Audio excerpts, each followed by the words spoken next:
우리가 이렇게 만나서 참 복음 말씀을 전하고 듣는 것이 하나님의 큰 은혜라고 그랬죠.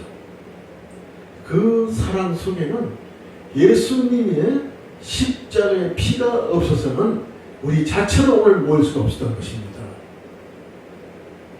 너희들은 모여서 그냥 노는 것이 아니라 하나님 말씀을 논하고 하나님 말씀을 딴 것까지 전하라고 했었습니다. 그 원동력이 바로 예수님의 보혈의 피라는 것입니다.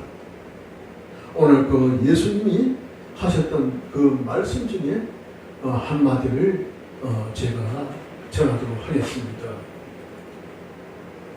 사도행전 21장 22절 말씀입니다.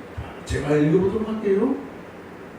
지금 내가 여러분을 주와 및 그 은혜의 말씀에 부탁하노니 그 말씀이 여러분을 능히 든든히 세우사 거룩하게 하심을 입은 모든 자 가운데 기업이 있게 하시리라. 아멘.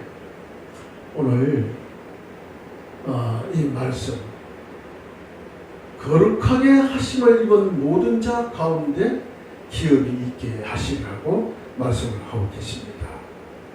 이 기업은요, 우리가 이 세상에서 얻어지는 기업이 있고, 그 다음에 하나님의 영적인 부분이라고 하죠. 하나님이 우리에게 가르쳐 주신 것이 하나님의 영적인 부분이 될 수가 있습니다. 그 두 가지를 가지고 우리는 세상을 살아가는 데 있어서 많은 가르침을 얻고 하게 되겠죠. 그 가르침. 그래서 재정적인 문제와 이 영적인 이 문제가 있는데, 우리 믿지 않는 분들은 세상적인 부분을 너무 많이 생각을 하게 됩니다. 세상적인 부분을 가지고 이 세상을 살아가는 원동력을 가지게 되죠. 그것은 뭐냐 하니까 자기 세상의 경험, 세상의 지혜, 이것을 가지고 살아가는데 큰 힘을 얻고 있습니다. 그러나 세상적인 지혜도 중요하겠으나 우리 믿는 자에게는 그 세상적인 지혜라는 것은 바로 하나님이 우리에게 가르쳐 주시고 또 무엇보다도 우리와 함께 계셔가지고 우리를 인도하여 주시는 영적인 지혜가 중요하다는 것입니다. 그것이 바로 영적인 부분이라고 말씀을 하고 있습니다.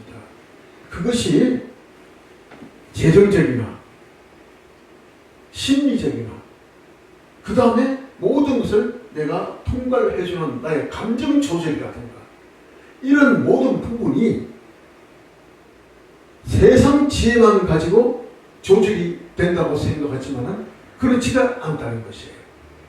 세상에서 얻었던 지혜는 그 세상에 국한되어 있는 것이지만은 그 이전에 우리가 하나님으로부터 내려왔던 그 지혜를 가지고 살아가는 사람들은 그 이상의 세상에서 얻지 못하는 걸 얻게 된다는 것이에요. 그래서 그 지혜를 영적인 지혜라고 우리가 얘기를 하고 있습니다. 그래서 하나님이 주시는 영적인 지혜는 바로 하나님의 말씀이 되는 것이에요. 말씀이 이런 말씀 저런 말씀 많은 말씀이 있지만은 그러나 그 말씀이 하나하나가 다 버릴 것이 없이 우리의 생명의 양식이 된다는 것이에요. 그래서 오늘 이 말씀에 여러분을 주와 및 은혜의 말씀에 부탁한다고 오늘 본문에 말씀을 하고 있습니다. 은혜의 말씀에 부탁한다. 그 은혜의 말씀이 우리를 든든히 세워주신다고 말씀하시는 거예요. 은혜롭지 못한 말씀은 세상적인 지혜에서 말씀은 은혜로운 것이 아니라 살아가는데 하나의 바탕밖에 안 되는 것이죠. 그래서 그 말씀이 바로 거룩하게 하심을 이룬 모든 자 가운데 바로 우리 모든 성도님들 하나님의 자녀를 말씀하시는 거예요. 그것이 바로 우리를 세상에 살아가나 하는 큰 기업이라는 것입니다. 세상 기업은 우리가 거기서 살아가는 어떤 동력을 얻게 되지만 하나님의 기업은 살아가는 동력의 그 이전의 원천이라고 할 수가 있는 것이에요. 그래서 이 원천이 말씀이 바로 하나님이 어떻게 하십니까? 이 원천의 그 말씀을 우리들에게 하는 것이 집으로 비유를 하고 계십니다. 집.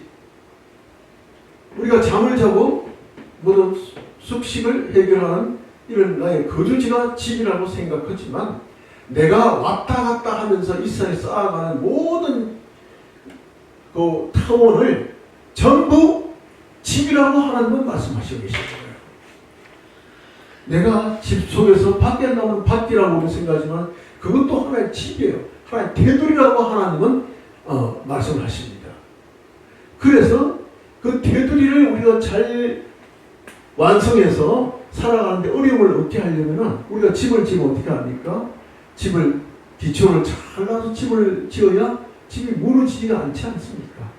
그 말씀대로 오늘 마태복음을 보면은 비가 내리고 창수가 나고 바람이 불어 집에 부딪히되 문이 찢어 무너지지 아니하나니 이는 왜 그러냐? 주추를 반석 위에 놓은 까닭이라고 그렇게 말씀하십니다. 반석 위에 놓은 까닭이라고 얘기하는 거예요. 그래서 기초를 잘 되어 있는 사람들은 바로 뭐냐? 기초가 든든한 집에서 사는 사람들은 기초를 잘 놓아준 사람이라고 얘기하는 거죠. 그래서 이 반석은 바로 무엇이냐? 오늘 본문 말씀에 은혜의 말씀, 은혜의 그 말씀이란 그 말씀의 기업이 바로 든든한 반석이라는 것이에요. 우리가 아무리 단단한 바위를 짓는다고 하더라도 그 위에다 집을 짓는다 하더라도 그 자체가 말씀의 반석이 되면 무너지지 않지만 말씀의 반석이 안 되고 내가 임의대로 세웠던 반석은 언젠가는 무너지는 거예요. 예수님은 이렇게 그 성전, 헤롯 성전을 보고 그러잖아요. 이것도 무너진다는 거예요. 무너진다는 것입니다. 무너지고 나면 내가 사흘 만에 다시 세우리라. 다시 예수님이 다시 또 살아나셔가지고 우리에게 구원을 주신다는 뜻이 되겠으나 예수님이 바로 모든 반석보다도 더 위에 계신 분이 바로 예수님이시라는 것입니다. 할렐루야. 이 모든 속에서 해설적에 어리석지 않다는 것이죠. 그런데 이 말을 듣고라는 것은 지금 제가 하나님 말씀 전하죠. 이 말씀을 듣고도 행하지 않는 자. 제가 지금 이렇게 여러 가지 설명을 해가지고 말씀을 드리는데도 불구하고 이해는 할지언정 저것은 그냥 하나님 말씀이지 뭐 내가 살아가는데 뭐 그게 무슨 반석이 어떻고 집이 어떻고 뭐 튼튼한 집이니 말씀이니 그렇지 간단히 넘기는 사람들은 또 거기서 바로 얘기하는 거예요.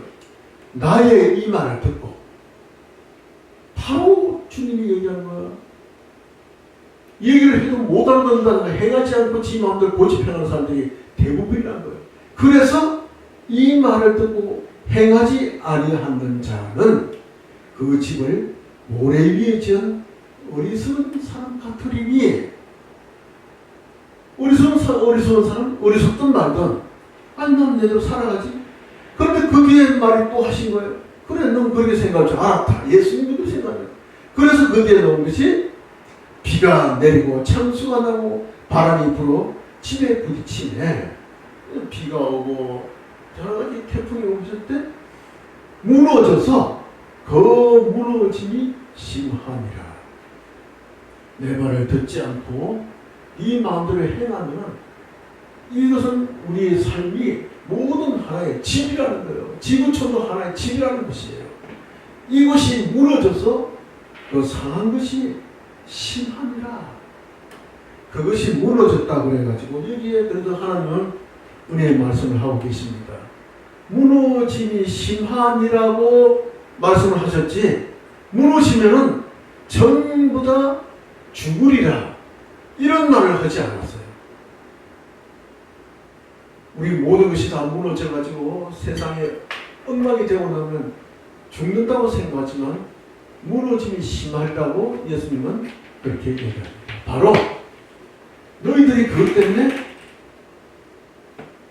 바로 죽는다는 것이 아니라, 그러지 않았을 경우에는 너희들은 죽을 수도 있다라고 얘기하는 거예요. 우리 여러분 생각할 때 죽는다와 죽을 수 있다는 것은 큰 차이가 나는 거죠. 죽는다는 것은 하나님은 성경에서 반드시 죽으리라, 반드시를 또 집어넣어 강조를 해요. 죽으리라, 반드시 죽으리라. 그건 배시도 못해요. 누가 하나 말릴 수가 없는 거예요. 꼭 죽는다는 거예요. 그러면 저 사람은 죽은 것이 아니라 잠자는 것이니라. 이것은 죽음을 생각하지 마라. 잠깐 쉬고 있느니라. 그것이 잠자리라 한 사람은 예수님이 가서 어떻게 했습니까? 말씀 하나로 다 구원해 주셨죠. 그렇듯이 모든 것이 다 말씀으로서 이루어진다는 것이에요.